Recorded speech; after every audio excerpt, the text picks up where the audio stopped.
Si le point de pourtour que nous avons vu dans la vidéo précédente est important pour un motif, le point de recouvrement et ses réglages sont indispensables pour réussir une belle broderie. J'appelle point de recouvrement les points visibles quand je regarde une surface brodée. Dans cette vidéo, j'ai choisi le même motif, le motif cœur, que j'ai trouvé ici dans les formes. Puis, j'ai choisi deux points différents avec des réglages différents. Vous allez voir qu'on peut obtenir des effets visuels plus ou moins réussis. J'ai donc tiré un cœur, puis je l'ai dupliqué. Le premier cœur, je le sélectionne, je vais dans Forme. La petite fenêtre du point de recouvrement s'ouvre. Il s'agit du point de remplissage. Je clique droit, puis je clique tout en bas dans Caractéristiques de broderie. J'ai coché la réduction d'étirement. J'ai mis une densité à 4,5, une direction manuelle à 45 degrés, un type de point ici en aller-retour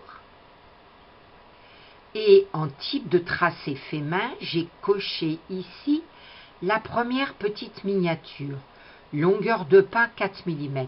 Nous verrons ultérieurement à quoi sert la longueur de pas.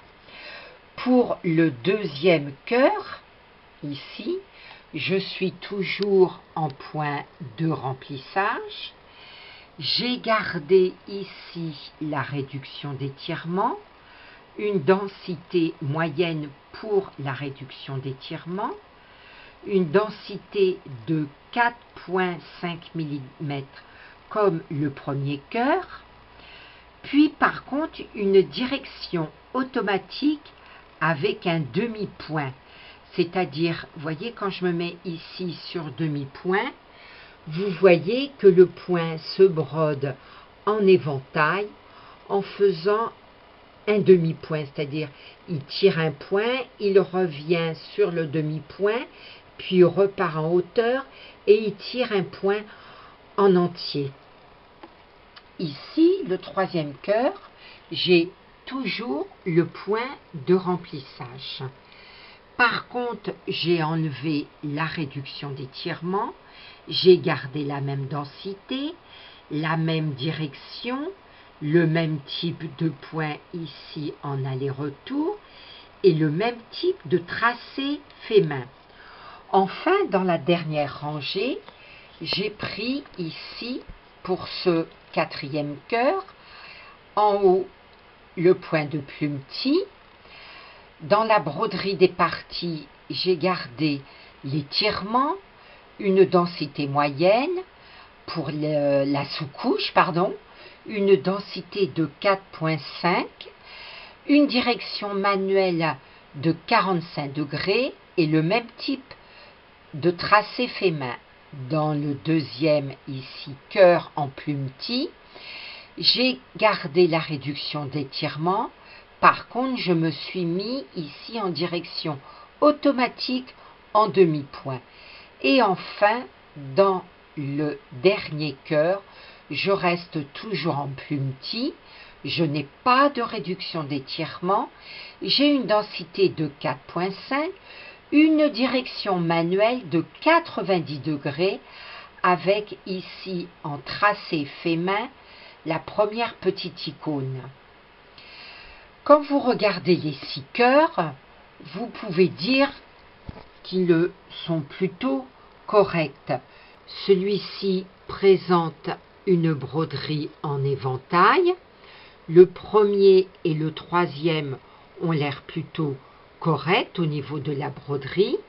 Ici, on a cette espèce de rayure, vous voyez, qui n'est pas très gracieuse. D'ailleurs, si je simule la broderie, vous allez voir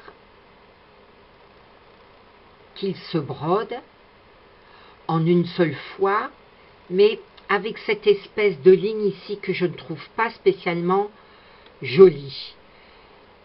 Pour le cœur en demi-point en automatique, si je simule la broderie, il y a toujours la sous-couche, et vous voyez que la broderie se fait en éventail, mais cette fois-ci en deux parties.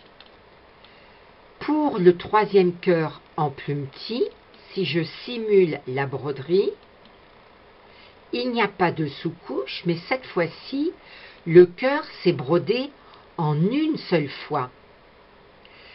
Pourquoi le cœur ici s'est brodé en une seule fois? Eh bien, c'est tout simplement parce que j'ai déplacé le point d'entrée et sortie de la broderie. Si je prends ce cœur en plumetis et que je vais chercher ici l'outil d'entrée et de sortie de la broderie, vous voyez que la broderie commence ici en bas et se termine ici. Je vais resimuler la broderie. Bon, elle est très rapide. Vous voyez comment elle s'est faite.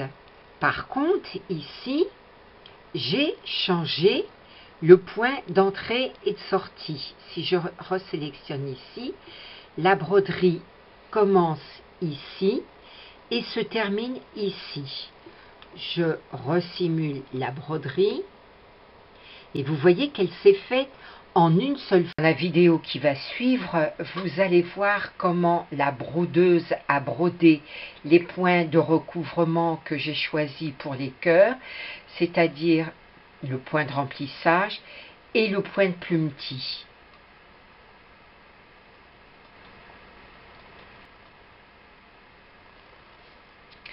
Vous voyez qu'ici, la brodeuse fait des très grands points. Pourquoi? Tout simplement parce que le cœur a des dimensions importantes. Là, nous sommes en point de plumetis en variable. La brodeuse brode également des grands points. Elle remonte sur l'autre côté du cœur.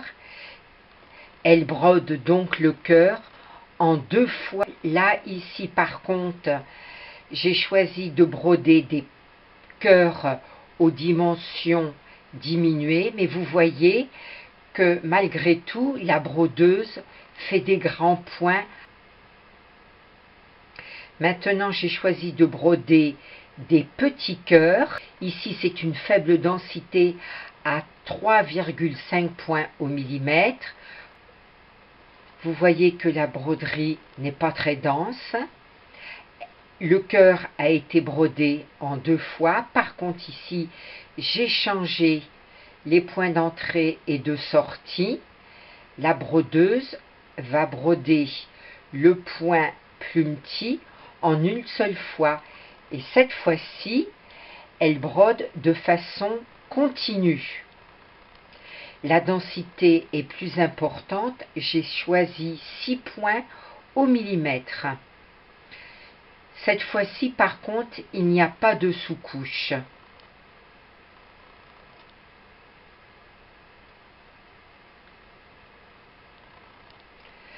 Vous allez voir maintenant diverses images des cœurs que j'ai pu broder. Et vous allez donc constater que les points ne sont pas toujours très heureux.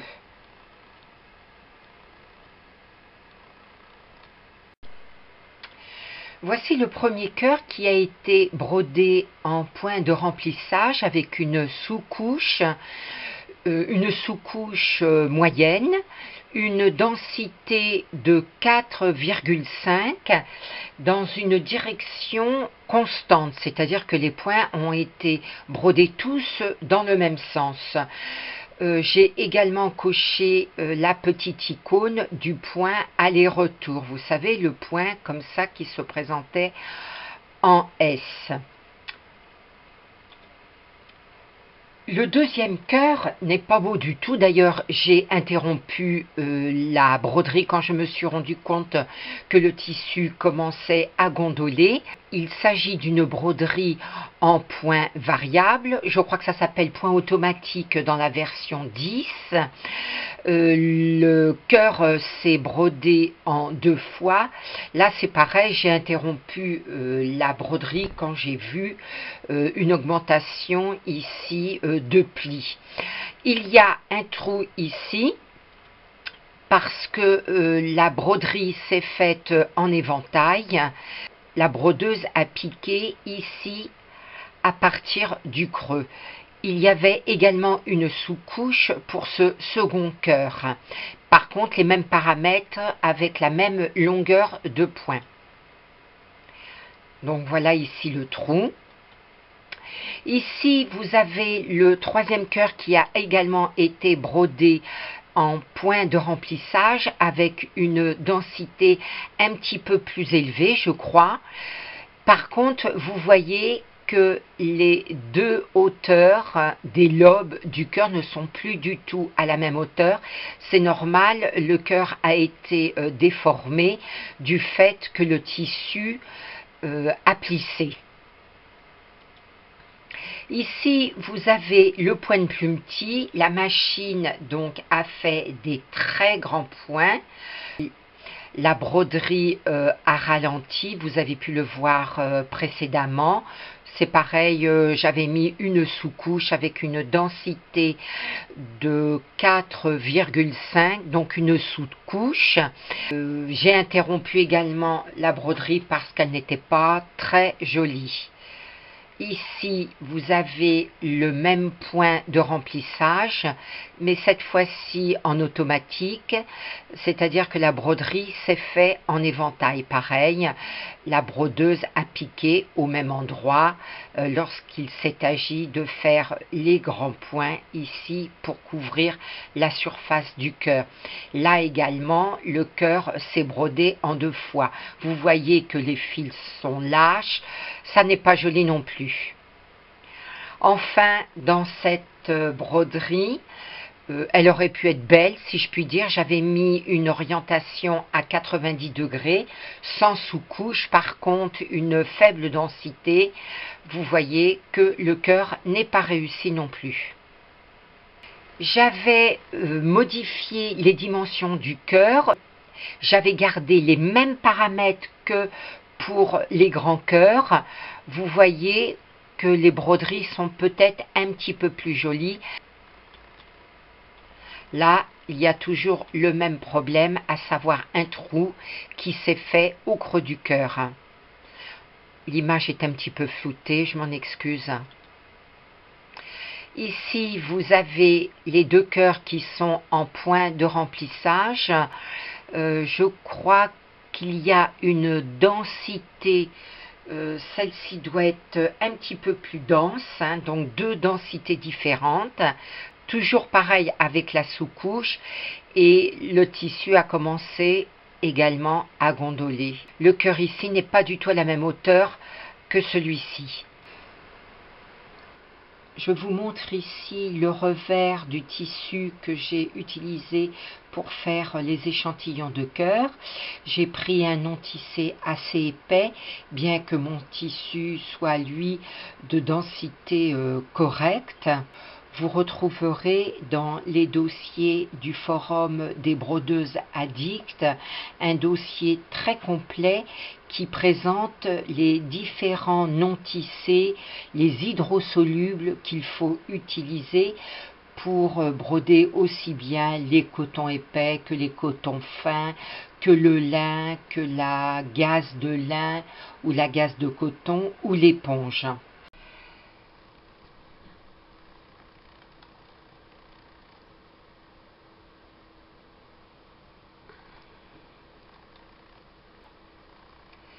Ici, je vous montre les cœurs que j'ai brodés. Leur direction est à 90 degrés. Les dimensions sont de 6 cm de hauteur pour le grand cœur et de 3 cm pour le petit cœur.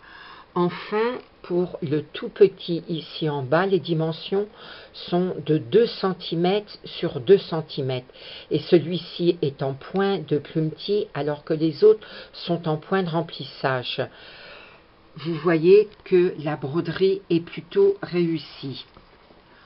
En conclusion pour cette vidéo, retenez qu'il est primordial de choisir le point de recouvrement en fonction des surfaces à broder, que l'orientation du point et sa densité doivent s'adapter au tissu pour ne pas déformer la broderie, que la gestion du point d'entrée et de sortie évite des fractionnements lors de la broderie. Enfin, surtout ne vous fiez pas à ce que vous voyez sur l'écran de votre ordinateur lorsque vous créez des motifs. Ce n'est pas le reflet de ce que vous verrez broder. Cette vidéo a été longue et difficile à réaliser. J'espère qu'elle répondra à vos attentes en ce qui concerne le point de remplissage et le point plumetis. Dans la prochaine vidéo, nous verrons le point de remplissage programmé et ses réglages.